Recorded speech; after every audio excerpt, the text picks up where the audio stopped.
ስንጠፋ ካልተፈላለግን ማፊ ፋይዳ ማለት ነው። የሆነ አሳይታችኋታል።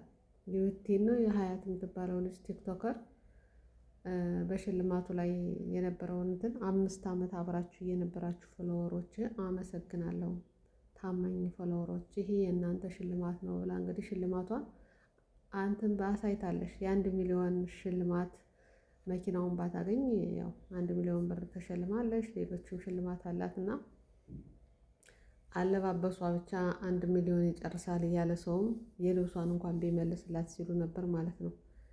አላህ ሂዳያ ይስጣት እንግዲህ እና ይህን ለምንድን ነው ያልኳችሁ መሰላችሁ? ቢያንስ እንጠያየቅ። ሰው ሲጠፋ ምንድነው ቪዲዮ ያለቀቀሽ ሙና ነው የጠፋሽ ብላችሁ ኮሜንት እንጻጻፍ፣ እንፈላለግ ለማለት ያህል ነው። እና ወደ ቤተሰቦች 4 ዓመት እሷ ስትል እኔ ደግሞ 5 ዓመት ስትል እኔ ደግሞ 4 ዓመት ቤተሰቦች ናችሁ ለማለት ያህል ነው ማለት ነው። እና በቲክቶክ አዋርድ ላይ እንዳያችሁት እኔ አላቅም ደስ የሚልም ደስ የማይልም አለ። ኢትዮጵያዊ አለባበስን ምናምን የማይወክሉ ብዙ ነገሮች አሉ። እኔ ይሄን መተቸት አልፈልግም። አላህ ሱብሓነሁ ወተዓላ ሂዳያ ይስጣቸው ነው የምለው እንጂ ይሄ ነው ማለት አልችልም። ግን አዶናይ በመሸለሙ እኔ ደስ ብሎኛል። ለምን መሰላችሁ? በቅርብ ሰዓት በ5 ሰዓት ያለውን 1 ሚሊዮን ቻሌንጅ የሞላ የባቡል ኸይር ብዙ ሰው ለፍቷል። ለዛ ፎሎ ለማድረግ ብዙ ሰው ታግሏል። እሱ ግን በሰዓቶች ልዩነት 1 ሚሊዮን ሞልቶ የ8,000 ሚሊዮን የተሰጡበት አይነት ነው ማለት ነው። እና በዛ ራሱ ሲጠየቅ እሺ ብሎ መሄዱ ቀበጥ ያለ ነገር ነው። በነገራችን ላይ ቀለል ያለ ነው፣ ቀበጥ ያለ ነው የምላችሁ ፊት ለፊት መናገር ነው እንጂ እንትን ማለት አይችልበትም። እና የሚያደርጋቸው ነገሮች እኔ በፊት አላውቀውም ነበር። በባቡል ኸይር ነውና መኪናይቱ በመሸለሙ ሽልማቱ ለሁለታቸውም ቢሸልሟቸው ጥሩ ነበር። እንደ እንግዲህ ሰው የራሱ ተከታይና ተመልካች አመለካከት አለው። ህይወቴ ምን ሰርታለሽ እኔ አላይም። ስትጀምር ተከታትያትም አላውቅም። ብዙ ጊዜ ስላለባበሷ ስለምናምኗ ነውና እንደዚህ አጫጭር ድራማዎች ትለቃለሽ እና በዛ ነው አብዛኛውን ስተተች ማያትና አላህ ሂዳያ ይስጣት። ጌታዋን ስላመሰገነሽ ብዙ ሰው ተደንቆባታል። ምንም ደካማ ቢሆን ሰው ፈጣሪውን ያመሰግናል። ደካማም ቢሆን በመሰላችሁ ሰዓቱን ተጠብቆ ላይ ማይሰግድ ሊሆን ይችላል። እንደዚህ ስንል ታውቃላችሁ፣ በመስጊድ በአዲስ አበባ መስጊድ ጉዳይ ያነ ልጅ እንትን ሲል በሃይማኖቱ ደካማ የሚመስለን አለባበሱን፣ አነጋገሩን አይተን ሃይማኖቱን ማያውቅ የሚመስለን ብዙ ሰው አለና ይህን አንሸወድ።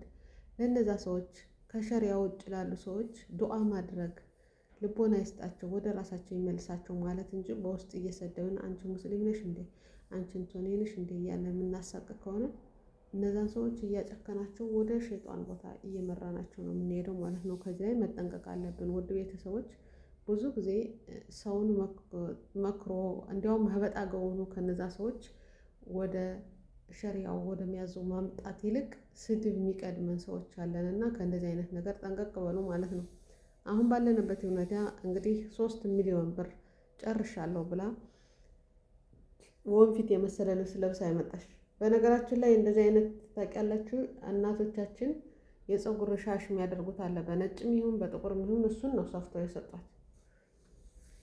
ደረቷ እንደዛ አድርጋ ገልጣ የሴት ቅርጽ እንኳን የሚያሳይ ነገር የለውም ለማሳየት እንኳን ብትል ማለት ነውና ያንን አለባበስሽ ያምራል፣ ለየት ይላል፣ ስንት ጨረሰብሽ እያሉ ሲጠይቁ የነበሩት ራሱ ማይክ ይዘው እነሱ ራሱ አሳፋሪ ናቸው። ከዛ ውስጥ ጥያቄ ገለል አድርገው ነው መተው። አንቺ ያለባበስስ ብለው እንደው ጃኬት የለበሱ ካሉ አውልቀው እንደ ሸረጣ ያስታጥቋትም ነበር ብዬ እኔ ራሴን ገረመኝ። ሰው ግን እንደዚህ አይነት ነገር እንዴት እንደሚወደው አላውቅም። ምኑ ነው ደስ የሚለው? ራቁቱን የሚሄድ ሰው ሲጀመር ለብሳለሽ ወይ የሚለው ነገር እኔ ራሱ እንትን ብሎኛልና አላህ ሂዳያ ይስጠን። ሀገራችን የት እየሄደች ነው? የሃይማኖት ሀገር ናት፣ የእንቶኒ ሀገር ናት የምትባለው ሀገራችን ሃይማኖታችን ራቁታችን ከህዝብ መሀል ቆሙ ይላል ወይ? እኔ በጣም ነው የገረመኝ። የዩቲ አለባበስ ለየት ያለ ነው፣ ግን ለየት ያለ እኔ ሳያት ፍራውልን የፍራውል ፎቶ መስሎ ነው የታየኝ ማለት ነው። ከአንገቷ ያለው የእንትኗ የሻርቧ አለባበስ ፀጉሯን ለማውጣት ያደረገችው ሀረካት ምናምን እዩት። ፍራውል እሱን ነው የሚመስል። ፍራውል አይታችኋል እንዴት እንደሆነ የሚለብሳት ሻሽቱ፣ በተለይ ወደ ኋላ ያለሽው ሻርቧ እሱን ነው የምትመስል አንገቷ ላይ ምናምን እና ማለት በልብሱ ዋጋው እርግጥ ብዙ ሊሆን ይችላል፣ ግን በአለባበስ ላይ ያኔ ብዙም እንትን አላልኩም። እንዲያውም ጃኒ የምትባለው አለባበሷ የእሷ ያምራል ማለት ነው ከዩቲ ይልቅ። ምንድን ነው ያላሳመራት ዩቲ ለመስላችሁ? ሻርብ አለባበሷ፣ የደረቷ የጡቷ መታየት ያነ በጣም የለበሰሽውን ልብስ እንትን እንዲል አድርጎታል ማለት ነው። እንግዲህ ዩቲ መኪና ገዝታ እያሳየሽ ነበር።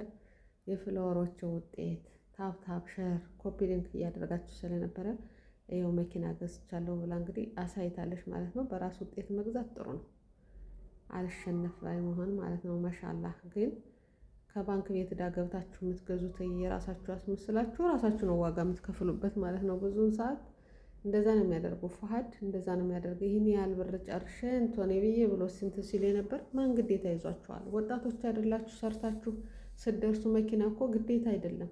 ግዴታ እንዲያውም የሚሆነው ቤት ነው። ሁልጊዜ ክራይ ከመክፈል መኪና ከመግዛት ቤት መግዛት ይሻላል።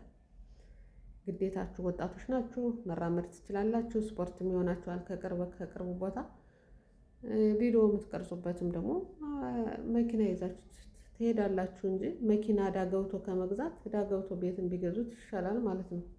የቆየውን ዋጋ ስለሚያወጣና እንደዛ ብታደርጉ ይሻላል እያልኩ ነው። ሰላማችሁ ይብዛ።